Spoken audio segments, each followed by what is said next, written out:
Alright YouTube, what's going on? We have a new brand of knife here that we're reviewing. Never before reviewed on the channel. As far as I know, a pretty new company selling knives on Amazon. They reached out to me to review one of their knives and they sent me this product here. This is the QSP Smooth Opening T Satin Finish Blade. It's called the Shark, I believe, on the Amazon page. I'll put a link in the description below. Get a little, pamphlet thing with the knife. Comes in a nice box. Alright, so let's talk about this guy.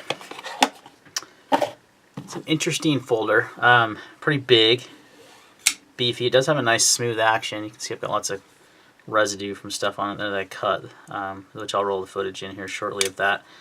But it's got a nice flipping action. It's a pretty good sized knife to give you an idea of the size. ZT0095, so it's about the same size. Benchmade 940, it's about the same size. And there's the crux, which is smaller. So, kind of give you a size comparison. Now the measurements on this guy has a blade length of 3.54, handle length of 4.75. Your blade thickness is 3.3 millimeters, which in inches, if you don't want to do a conversion, is 0.1355. Thinness behind the edge, let's take a look, see here. 0.032, so kind of thick, not too bad. Weight on this 5.6 ounces. It's pretty heavy, and but it's got stainless steel liners with no skeletonization, some beefy G10. You're over a ½ inch thick, 0.5625 on the handle as well. It's a pretty beefy, big tactical style folder. The QSP actually stands for quality, service, and price. So it's kind of their thing, quality, service, price. So it's, like I said, new company out of China. There's so many of them, but they offered this knife to me for review, and I said, hey, why not? Let's check it out. So build quality is actually really solid. It's good. It came perfectly centered. It has a nice smooth action. It has a good detent. No blade play whatsoever after a lot of use. So I can't complain. The build quality seems very solid. No round, the G10's well done. There's no like sharp edges. It's pretty good comfort in the hand. So it's honestly not bad. You can use the flipper for deployment, or you can use the opening method here for a slow deployment. Now the detent's too, well, I just did it. I haven't been able to do that before, so that's kind of funny. So you can open it with your thumb. I haven't got the middle finger flick. Oh, there it goes. So that, what do you know? It's a little difficult. So there's many ways you can open this knife. Let's look at the how does it carry in the pocket. It's not deep carry. Funny enough, I used this knife to cut these up a little shorter, so it wasn't so much on the table. But there's an idea of what it looks like in the pocket. So you've got quite a bit of knife sticking up, and you've got a lanyard hole attachment here, which is G10. If you want to put a lanyard on there, but it sticks out so much I don't see the point of having a lanyard on there. But whatever. Some people love lanyards. I'm not a huge lanyard guy. So the pocket clip is not deep carry. Doesn't carry deeply, obviously, and it's pretty wide. It's a big knife.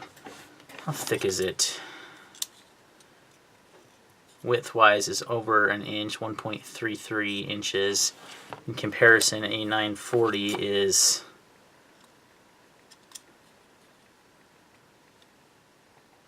barely an inch, 1.1, and the ZT is 1.4, so ZT is not as bad. It's kind of similar as far as its width is concerned. Where this knife is a pocket tank is how thick it is and how stout and heavy it is. So, keep that in mind if you're looking for an EDC knife. Let's go ahead and roll in the footage now and see how it cuts. I cut up those jeans, those Levi's that I was just showing to put the pocket in. I've always wanted to do that. I always just had them folded and I just cut them up. I also cut quite a bit of cardboard with this knife, as you'll see coming up here in the footage as I talk. And I did I just had this random stick in my garage, grabbed it, did some different types of cuts and see how I did. It didn't do great. on the wood. Didn't do horrible either. It is a little thick behind the edge, but it is pretty sharp. I mean, after doing all that cutting, you see I do some just to test the edge. It's 440C steel. I haven't mentioned that yet, and that was silly of me. 440C steel on this one, and the cost on this one is $38. Just to get those out of the way. So you get 440C steel, $38. You get a nice G10. You get a good flipping action, nicely done. A nice liner lock with a relief cut here to release that lock very easily. So, but it cuts pretty good. It's not fantastic, but it's not bad. The philosophy you use, how is this knife to be designed to be used? I would say it's designed as a larger EDC knife, hard use, outdoor, tactical, stealth folder. It does have the pocket hook, can be reversed both left and right hand as well. Value wise, how does it compare? It's a value knife in a market just slammed full of value knives. Most of them are under $50, like this one. This one's $38.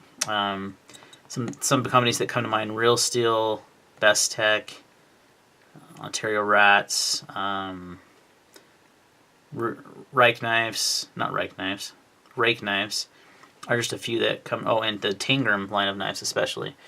All are kind of in this same price range, and with some of them offering D2 steel, some offering 14C28N, the 440 Kudo. This is right kind of where it should be. Spend a little. I mean, the Best Tech Scimitar review was $40, so about the same price as this, and D2 steel, and hands down, that's what I would tell you to get. But overall, not a bad value for the money. You're not paying too much. I think with 440C steel and the other components used, I mean, it could be $30 around there somewhere. So maybe a little high. 38's not much, so it's right there. But there is some very, very good competitive options in this price range that have a little bit better blade steel. So take that as a grain of salt. So it's not really a bad offering from the new player in the Chinese market, QSP. It's not a knife I would use. I tested it out. Would I carry this as an EDC? No, it wouldn't. It's too big and too heavy and such to fit in my EDC.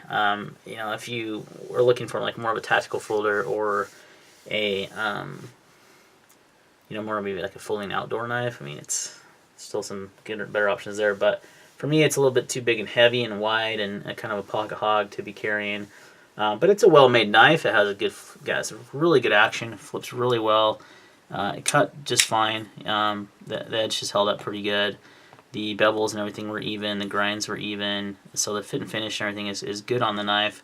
It's got pretty good ergonomic handle too. And this jimping up here is well done. It's a little aggressive, but it's not bad. As you saw in the cutting and such, I didn't experience like really any hot spots or anything like that. So comfortable handle, little wide, but very comfortable. And overall, just a solid offering for $38. Not really in my wheelhouse, but I'm sure a lot of people will appreciate it. I'll put a link in the description where you can purchase this knife, and we'll do a giveaway. Why not? If people that watch this video have made it to the end, leave a comment. Just comment in below. Just say in. Don't say anything else. Just say in. If there's any other comments, they won't be included in the contest, but we'll give this one away as a thank you to my subscribers. So if you're interested, just comment down below in, and about a week or so we'll do, what's today? Today's Sunday. Well, this video won't go live. It is Sunday, but it won't go live today. So a week from when this video goes live, we'll do a contest, a drawing for this knife, and we'll give it away to one of my subscribers. Alright guys, thanks for watching, and we will see you on the next one.